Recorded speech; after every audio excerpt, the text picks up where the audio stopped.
I wonder if we should start so we can get the webinars sort of scheduled for an hour. So just good afternoon, good morning, everyone, wherever you are. My name's Ashley Chin. I'm a cardiologist, electrophysiologist in Cape Town, South Africa, and I'm joined today by uh, two experts.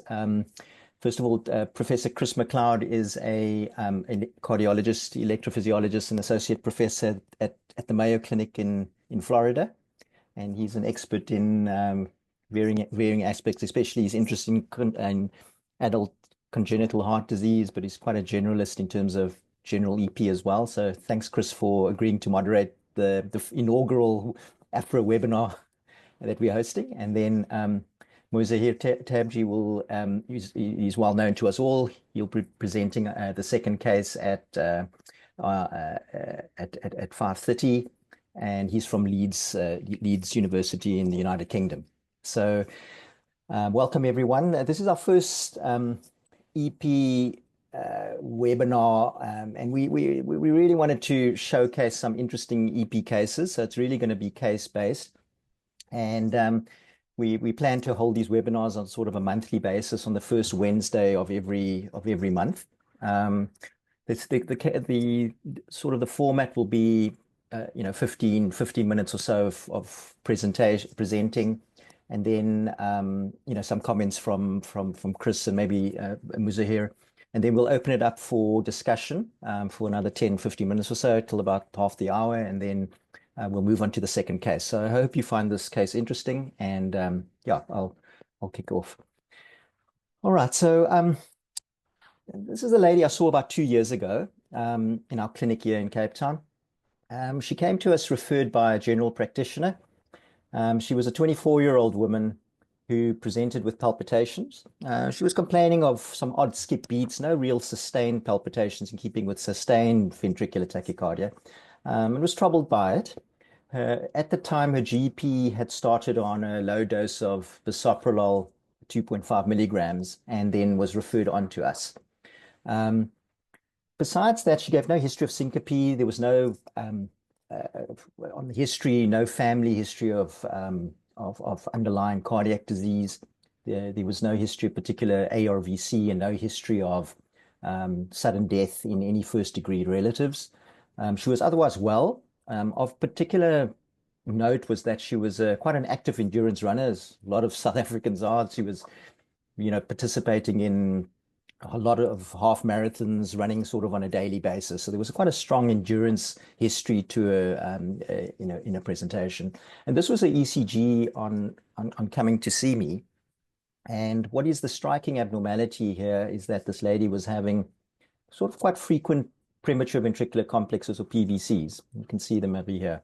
And looking at a little bit more at the sort of the morphology of the PVCs, they had a sort of like a atypical left bundle branch block morphology with a transition here in lead V3, and with an inferior axis. So it was positive in AVF. It was also positive in lead 2. So this was sort of an outflow tract PVC. You can see also the width of the curious complex. There was no notching. It wasn't very wide, suggesting a septal origin. So my original impression was that this lady was possibly having, right ventricular outflow tract PVCs. They seemed to be occurring quite frequently. They were coming from the outflow tract. The site, because of the V3 transition, I thought that possibly it could be in the RVOT, possibly in the left ventricular outflow tract, but it looked more like on the right side based on the V3 transition. And I'll come back to that in a moment. So what we did was, initially we started off by doing a 24-hour Holter. This was on, I think, bisoprolol 2.5 milligrams.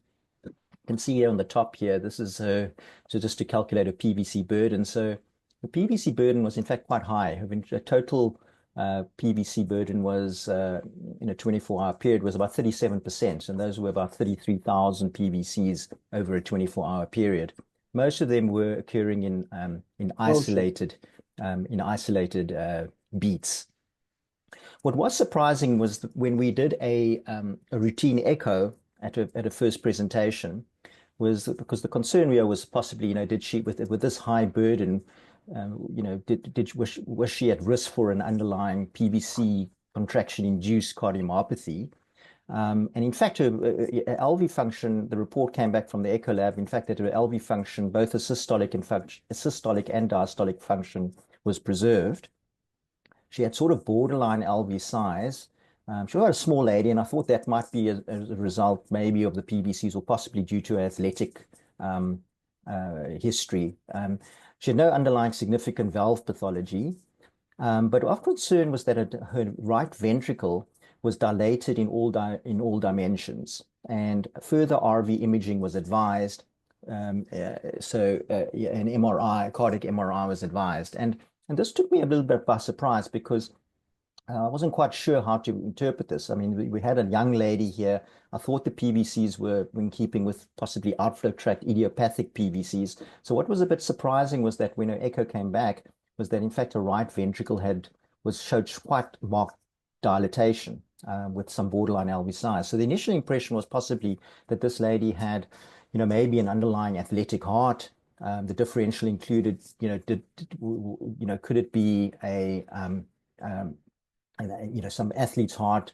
Could it be possibly early arrhythmogenic right ventricular cardiomyopathy? Just looking at an ECG again, there was no other features on the ECG that would suggest ARVC. There was some borderline T-wave abnormalities in V2, but an inverted T-wave in V1, but no other T-wave inversion. So what I opted to do was initially just to ask her to detrain. So she had 2 MRIs, and I'm just going to show you, for the interest of time, the second MRI. I'll just show you the report from the second MRI. So this was after 3 months of detraining on bisoprolol. I kept her on bisoprolol 2.5 milligrams.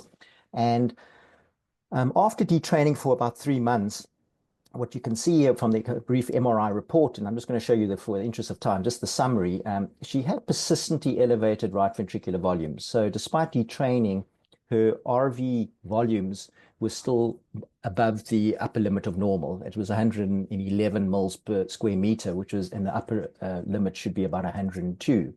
So this would fulfill a criteria for ARVC, although there was comment that she didn't have any underlying aneurysm, she didn't have any wall motion abnormalities. It was just really dilated, and then there was no underlying scarring in the ventricle, both in the right or the left. So the MRI again just proved what the echo showed, was that even after a period of detraining, the right ventricle continued to be enlarged, continued to be big. So at this stage, the question was, I don't think this was an athletic adaptation anymore, and the concern here was that, with this lady, she had, markedly elevated RV volumes, frequent PVCs. She didn't quite fulfill the criteria for ARVC. So my working diagnosis at this stage was this lady having an idiopathic right ventricular outflow tract PVCs, and we just having, as a right ventricle, maybe on the basis of the PVCs itself, or was it an early form of ARVC? So at that stage, we also sent off her genetic testing for ARVC. So, just a table here to show you the features that we typically use to help us decide whether someone maybe has features of an RV, outflow tract VT, compared to ARVC. So she didn't have a genetic or family history of cardiac disease. We were awaiting the genetic studies at that time. The symptoms were a little bit unhelpful in that she complained of PVCs, but no sustained VT. Her ECG was quite bland at baseline, which would favor an idiopathic RV outflow tract VT. But again, what was a bit odd was that her imaging, both MRI after detraining, showed elevated RV volumes, and that would be against RV outflow tract VT, because usually they would have structurally normal hearts. We didn't do any biopsies we didn't do a biopsy on her because she didn't have any invasive testing at the time.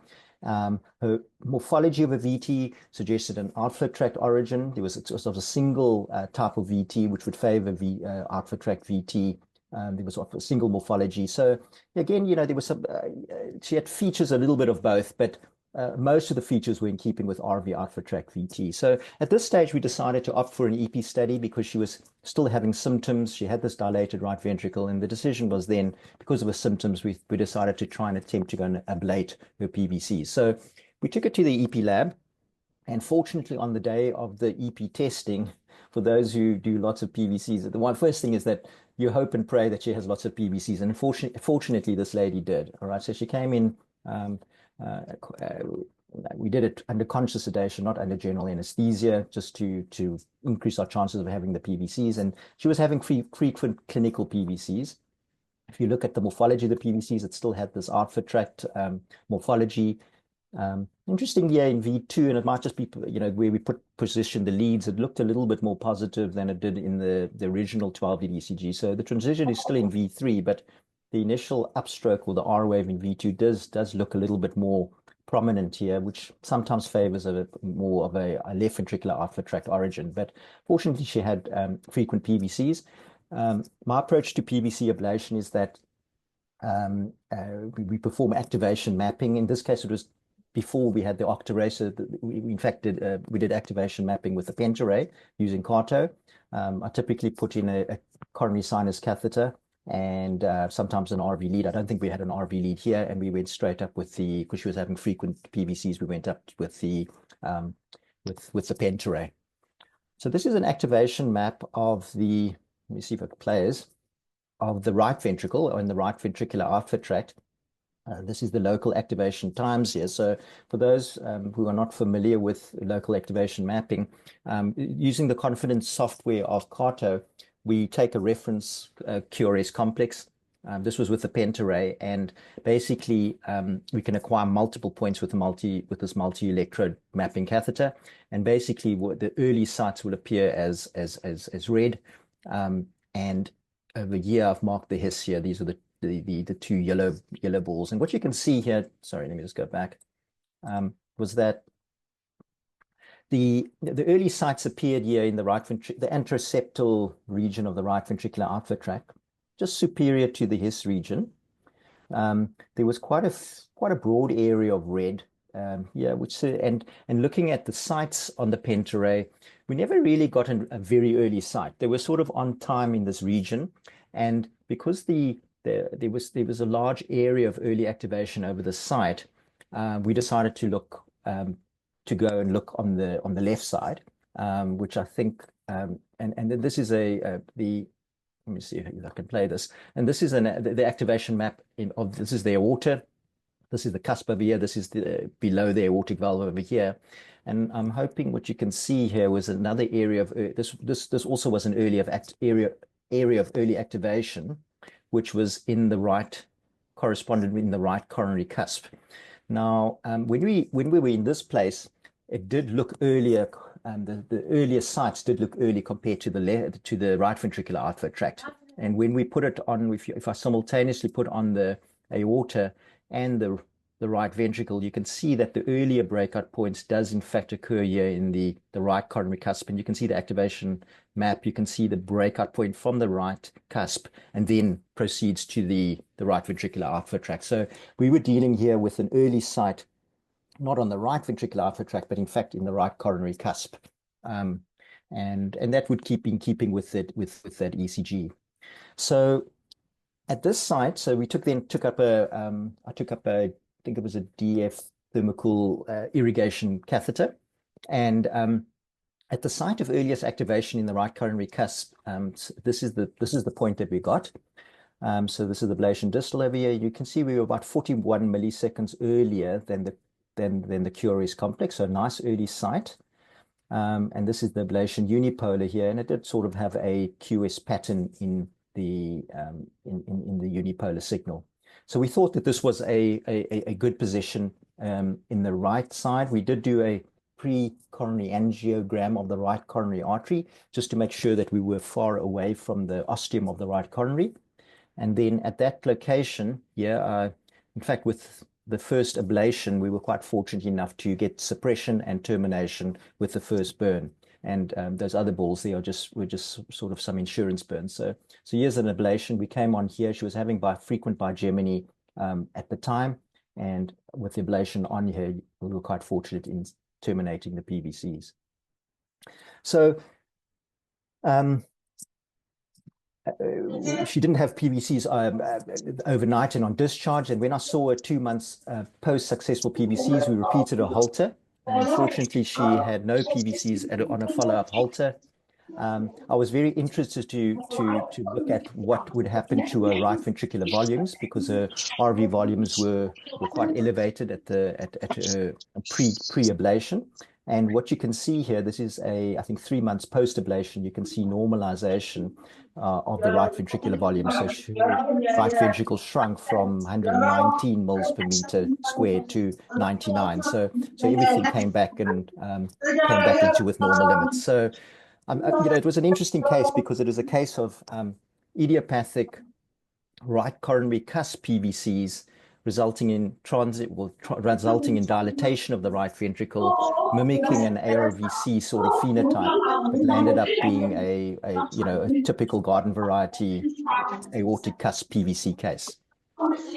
So I thought the teaching points for this case for me were sometimes the precise localization of outflow tract PVCs on an ECG with a V3 transition can be challenging because, as I said before, with a V3 transition with atypical left bundle branch block morphology, you can sometimes be dealing with either a right ventricular outflow tract PVC or an aortic cusp PVC. So just the juniors on the call, just to remind you about the anatomy of the right ventricular outflow tract and its relationship to the aortic cusps. And what you can see here, this is a nice review paper that was recently published.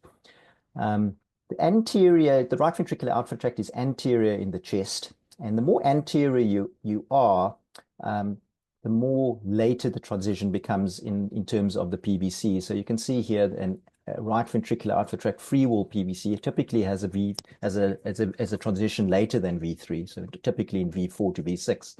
And the more posteriorly you then go from there, the more the Cure's complexes become positive in V1 and V2. And that makes perfect sense because the V1 and V2 it lies over the front of the chest wall. So as you go more posteriorly, the initial vector will be anterior, going towards the anterior of V1, V2 chest leads.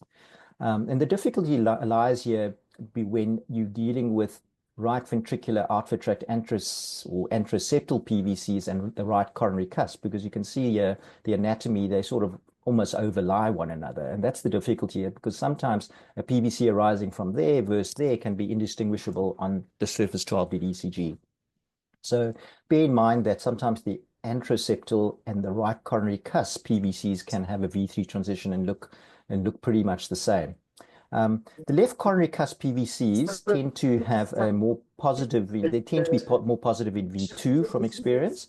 And then as you progress more posteriorly here to the mitral valve, the Cure's complexes become positive in V1.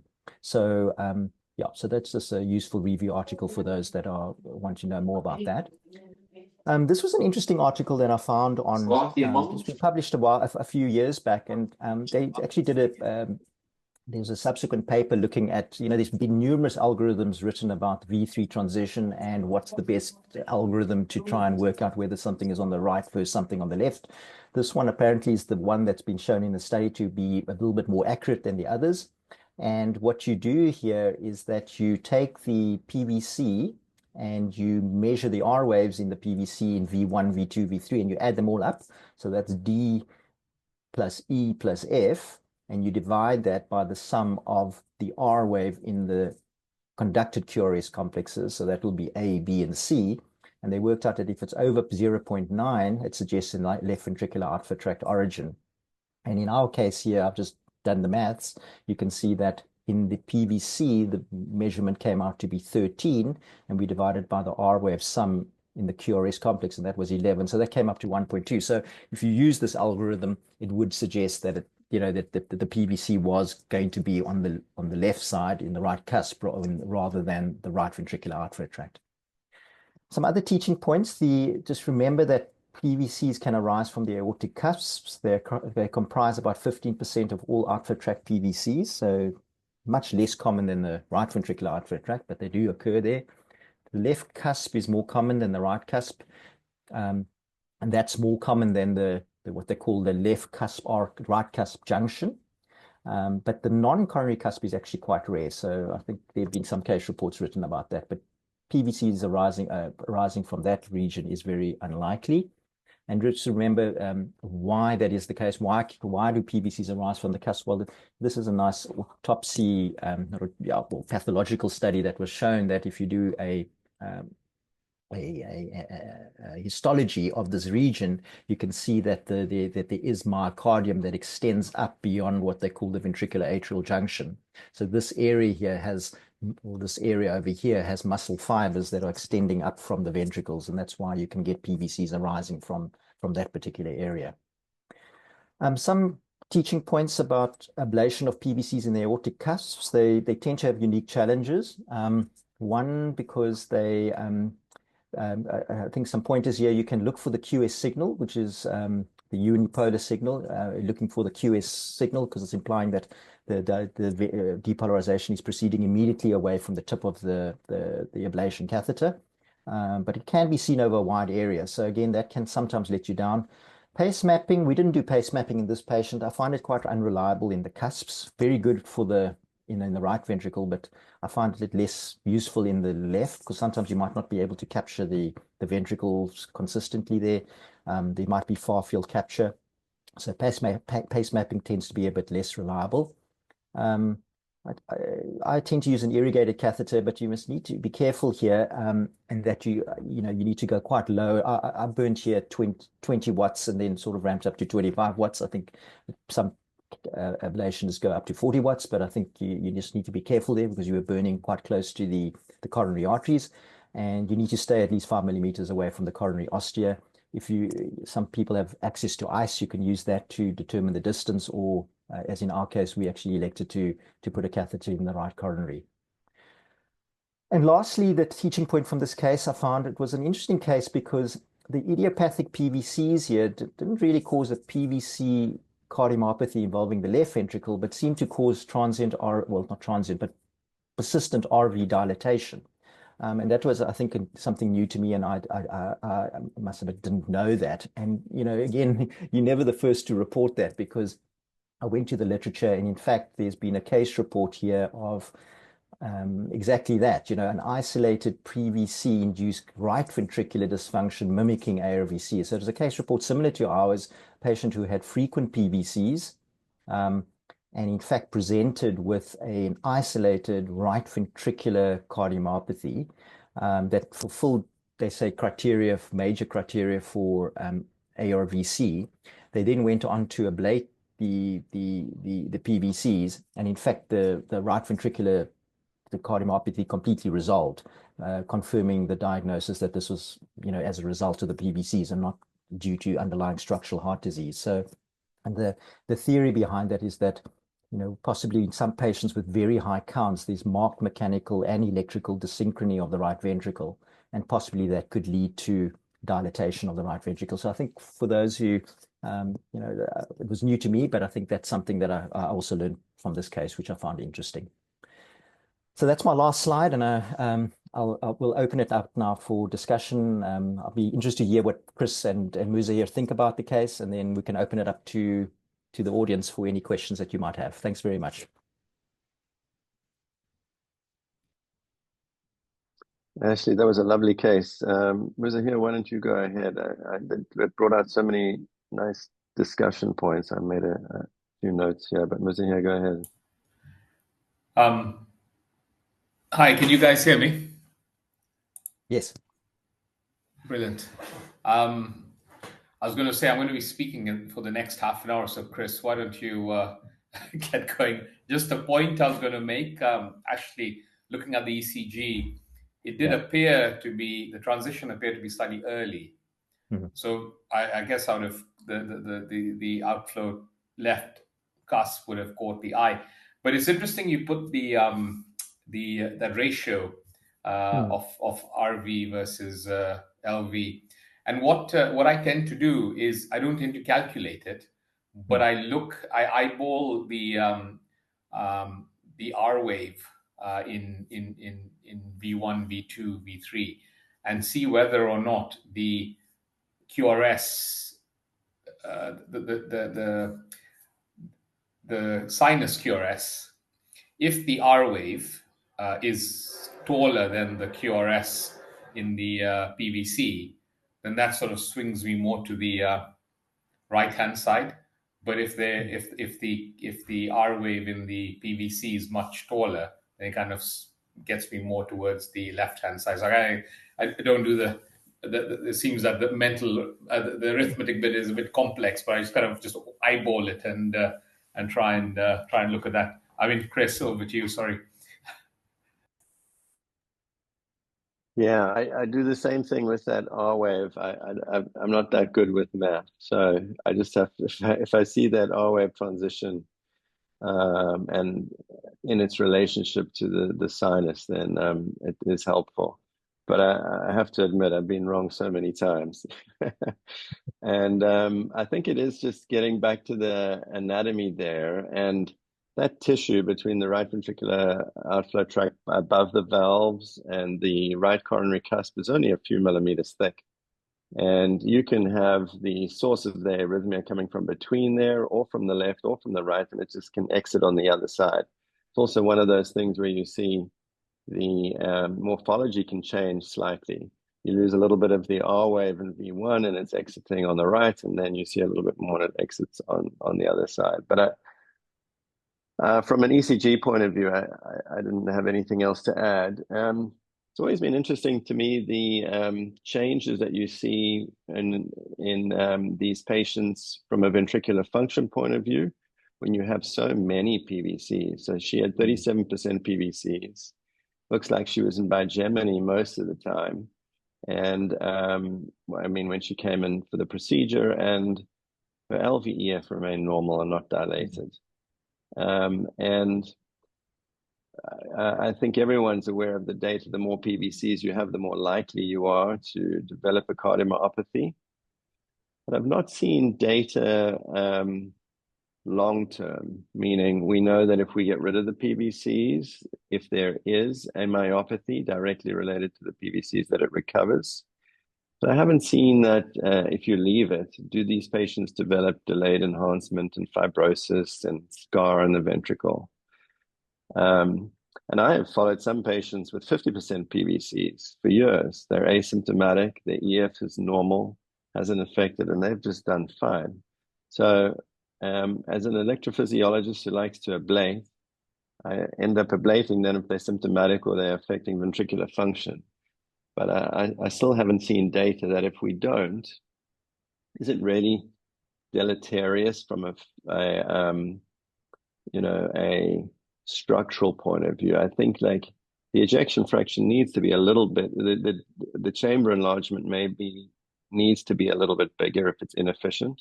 And I think the ejection fraction is hard to measure when you've got all of these PVCs. Sometimes you do an echo the next day and the ejection fraction is back to normal.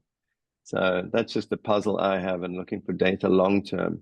So I do think that the MRI is key here. If there's delayed enhancement on the MRI, obviously all the other ARBC features with, focal dyskinesis and outpouching and fats and all of those other criteria. But if I see delayed enhancement, I'm thinking this is an early manifestation of a myopathy, an arrhythmogenic myopathy that has PVCs as one of the manifestations of the scar-related reentry, and that is a whole different ballgame.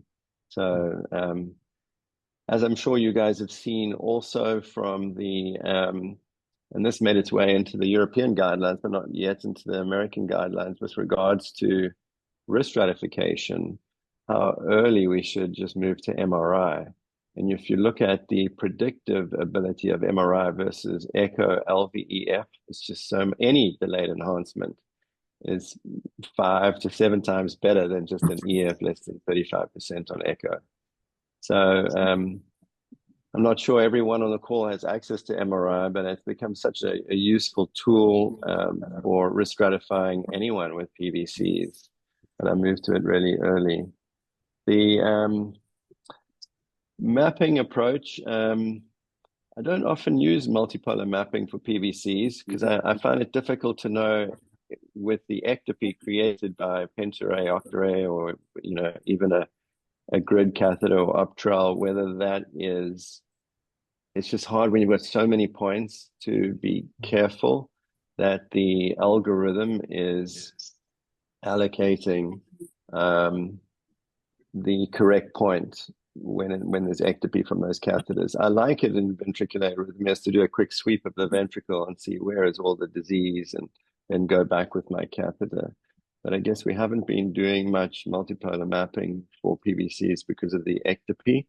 I think it is different with some of the basket catheters, and the Orion sits a little differently. It doesn't poke, and maybe that there will be a better catheter in the future. If you've got just so few PVCs, you've got lots of poles there, and you're waiting. You only need one or two, and then you can extrapolate more accurately.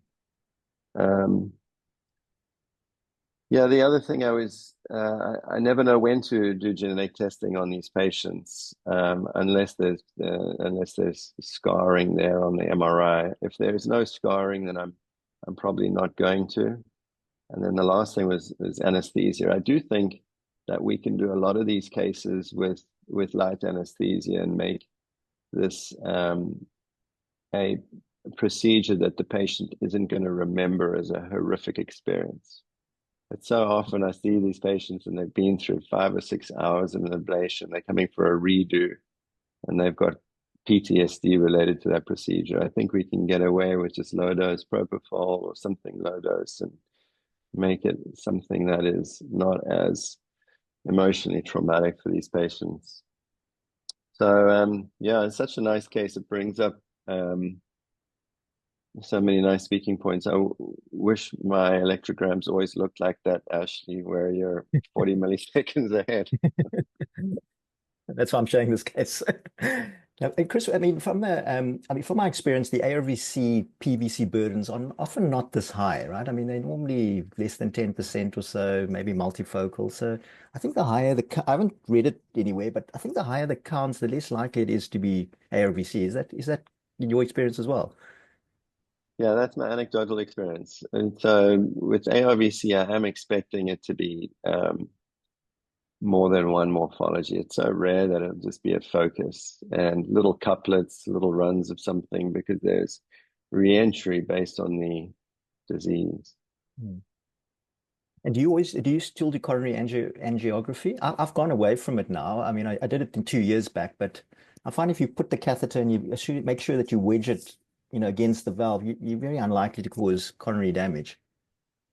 Yeah, anything in the cusp, I'm fine. We mark where I guess you're not using ice, so intracardiac echo. So with intracardiac echo, we're marking where the coronary ostia are, and we're putting them on the map, so that makes it easy for us. But I haven't worried. And I mean, if you're in the cusp itself, then you're at least a centimeter away from the coronary. So I haven't done it for any of these. The only time is when you're in a vein, doing it, in an anterior interventricular vein or epicardial, somewhere near the summit, or in a lateral vein where you've got the circumflex crossing. Most of those veins now we use alcohol, so